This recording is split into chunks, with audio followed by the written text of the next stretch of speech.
All right, welcome everybody to SIG-Azure. It is Wednesday, July 12th, and we are meeting to discuss all things about Azure and Kubernetes. So if you are looking for something else, you're in the wrong place. If you're looking for Azure, you're in the right place. So here we go. The meeting agenda is at bit.ly/sig-azure. So if you want to go to that document and take a quick look, today's meeting is going to be pretty quick. We're just going to run down a few open issues and some things that are in progress and go from there. So without further ado, the first point is works in progress. And what I've done is I've posted links here handy for you to look at open Azure, SIG-Azure marked PRs and issues. It's always good just to every now and then to take a look at these and see what is percolating out there. Right now we have a fair amount of open issues. I think there's 30 to 33. And always a good idea to just check those out. Secrets management and integration with the secrets plan is going to be moving forward. It's interesting, there's a lot of different work efforts currently happening on this. Different teams within Microsoft and Visual Studio team is working on various aspects as well. So part of what I'm trying to do is make sure that everybody who's working on the various aspects of integration with Key Vault and Azure Active Directory are all talking to one another, and that we're coordinating our PRs and issues. So part of that undoubtedly is going to lead to a features repo entry for, I'm assuming it'll be 1.8, but it may not, depending on how it goes, but hopefully we'll get it into 1.8. And moving down, cloud provider breakout.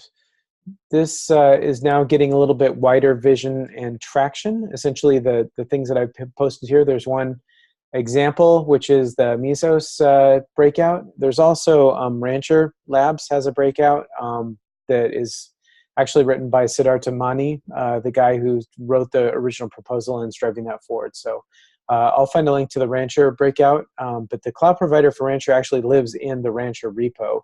And so when we do our cloud provider breakout, we're going to have /Azure Azure CP or something so that we can manage the code ourselves. And it'll simply be a call from the control plane to our code there. So, so take a look at those issues. I linked to issue 48690, which is the main tracking issue for that work. There's a pretty ambitious effort to get cloud provider breakout into beta for 1.8.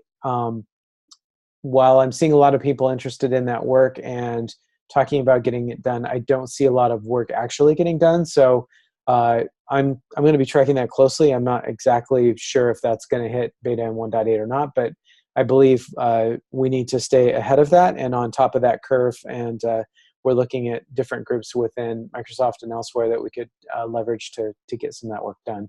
So if anybody in your spare cycles want to help suss that out, that would be tremendously appreciated. It's a lot of work, and it's very delicate work. Any questions or concerns about work in progress? Anybody want to share anything they've got in the hopper? I just wanted to share that mostly, hopefully, fingers crossed, the Azure SDK Rev is going in.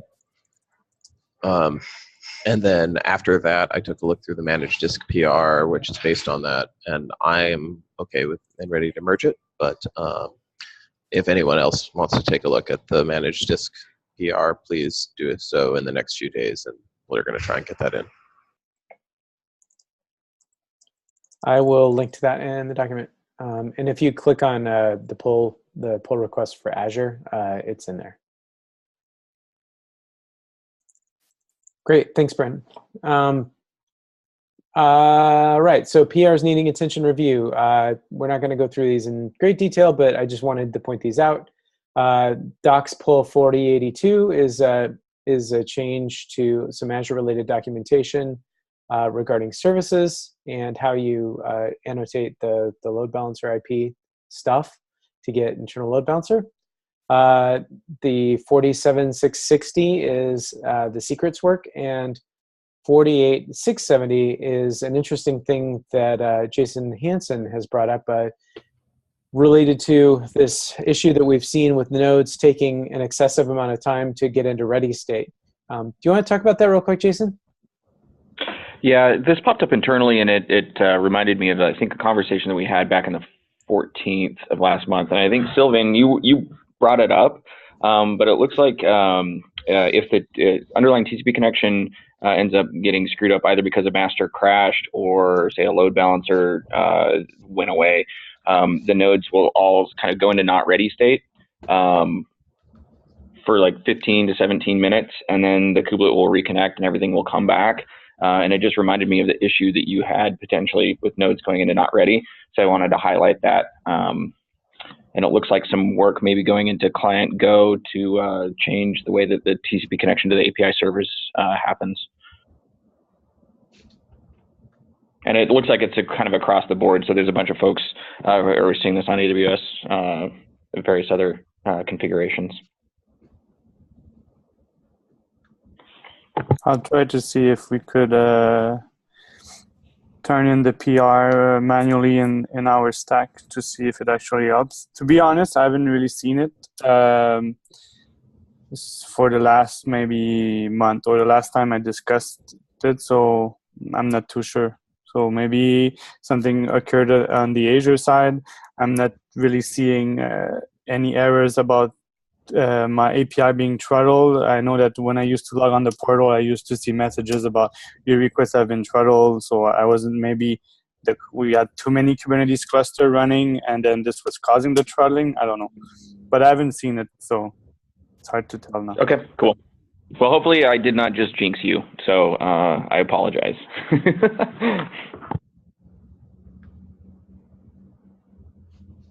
Chase, you're muted. Just to be clear, so the issue with ARM calls, API calls exhausting the account limit, that was a separate issue that we worked to fix as well. So we added a back off code that's really similar to what GKE and Amazon have in place. So because the control plane is pretty chatty. So yeah, okay, well, good. We'll keep an eye on that. And if we hear more about that, I'll track this issue and we'll make sure that we're staying on top of that. Release updates, really quickly, 1.8 is steaming forward.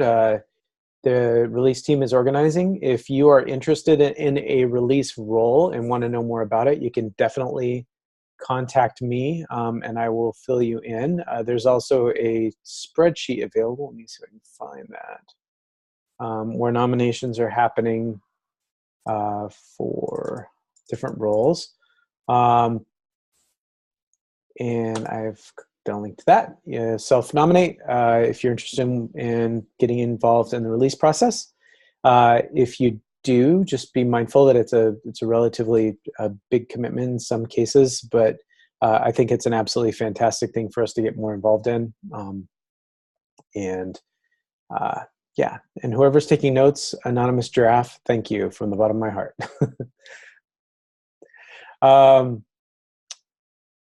Any other updates anybody wants to share about 1.8 or thoughts there? When is the code freeze deadline? Do you know off the top of your head? There's a tentative schedule in place which I'll have to look for. I don't believe the 1.8 features branch has been dropped in the Azure Kubernetes/features. I'll look for that PR and I'll put a link in or share it in the Slack. Let's see. Need code freeze dates. Okay. Lastly, so we talked about the cloud provider breakout a little bit, and there is an interesting thread that's going on about this thing that was originally envisioned as SIG cloud. Now it's sort of working group cloud and more focused on the minutia of the cloud provider breakout. I posted a link to the thread. Might want to just look it over and see what people are thinking there. There's probably some proposals that are going to come through in regards to that as well. at some point there will be a convergence between that working group and the working group that we need to organize to make sure that we're getting traction on our own cloud provider breakout. I don't know if we're a separate working group or it'll become a SIG and then we're a working group under that SIG, but at any rate, the plan is just to kind of keep an eye on where that's going and not have that in any way stop us from moving forward on our own breakout work, but to just be mindful that there's the governance around that may be shifting, and we just need to keep an eye on it. So that's a lot of the work there. Does anybody have any other announcements they'd like to share? The last thing I should have mentioned earlier is I've sent an initial PR for the instance metadata, using the instance metadata server for a lot of different requests instead of the APIs, which should really reduce the load on the API server that led to some of those throttling errors that were mentioned earlier. If people have cycles to take a look and are interested, I would definitely love some eyes on that PR. It's just the very first beginnings of it, but given that it's shaping the way that we'll do it, getting people's thoughts would be great. Where do we find that PR? I can't remember the number off the top of my head. If you look for PRs that are authored by me, okay, it says something like initial use of instance metadata server or something like that. I can also put it in the notes if you want me to, rather than making you look it up. I'd be in your debt. All right, I'll take care of that soon. Great. Thank you so much. We'll make sure we get eyes on it. And if you want to label it SIG-Azure too, if it's not already, that'll help. Yeah, I'll make sure that that's labeled. I'm not positive that it was. Okay, fantastic. Okay, anything else? One last thing. Next week, we're going to have an update on ACS Engine from Sean Knox, so that'll be exciting. And other than that, I think that's it. Any last things before we adjourn? Next week or 2 weeks? 2 weeks, sorry. Yeah, cool. Great. Thank you so much, everybody, for your valuable time, and have a fantastic rest of your Wednesday. Thanks, folks. Thanks, Chase. Yep, you bet. Later. Thank you.